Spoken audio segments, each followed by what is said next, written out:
So we were wrapping up our coverage at the NBC station in San Jose, which was a little ways away from Oakland, and we were coming back, and I just distinctly remember someone calling me saying, "Did you hear about Brett Favre?" And I could not believe it.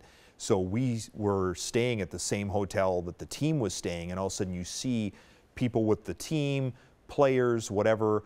They didn't want to talk out of respect to Brett, but you knew something was going on, and then you just kind of saw people come in, come out, whatever, and later you find out that they had this emotional, unbelievable meeting where, you know, Brett talked to the team and others stood up and talked, and they were there for him, and he cried, and they shared like memories and stories of their own dads and how they, you know, taught them how to play football and things like that. And it was just one of those magical things that you hear the stories and you just can't believe it. And the other thing that happened was you wondered, okay, will Brett play? I was kind of in the camp of I thought he would play because I knew Irv, I knew Brett, I knew the way Irv raised Brett, and it was like, hey, get out there and play and give it your all, no matter what happens. And you kind of had that feeling, but you didn't know until the next day, maybe a short time before the game, that he was actually going to suit up and play. I've been in that stadium before. It's an old, decrepit stadium, and it makes it even seem more dingy by the fans because they are there in their gear. They're wearing skeletons. They're wearing, you know, spikes on their pads and this and that and whatever, and face paint and all this stuff.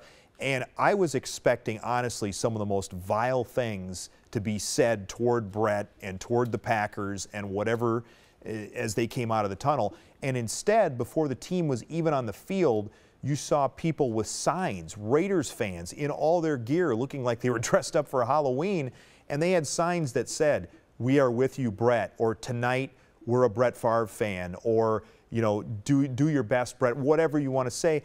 And then when they came out onto the field, there were literally guys in face paint and skeleton masks and all the Raider gear that were crying. Like, you could tell there were tears in their eyes knowing that whether he did well or whether he didn't do so well, he was honoring his dad in the best way he knew possible, and that was going out there and playing for his father because he taught him the game. Yes, we all know that it was one of those magical nights where it just seemed like everything went right, but that is why it seems like it's even better than a movie. A movie script, you could sit there and say, oh yeah, that was made up, that was fictionalized, that was the way it was choreographed. No, this was real life, and to see his teammates, when you could tell, even in his shoulders and his body language, when he was still mourning the loss of his dad, a man who meant the world to him, but when his teammates came up to him and hugged him and literally picked him up, and just the way they were there for him on the sidelines, it was one of those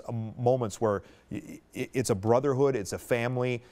His wife being down on the field, going arm in arm with him off as they went off the field, one of those moments you will never, ever forget. It was more than a game.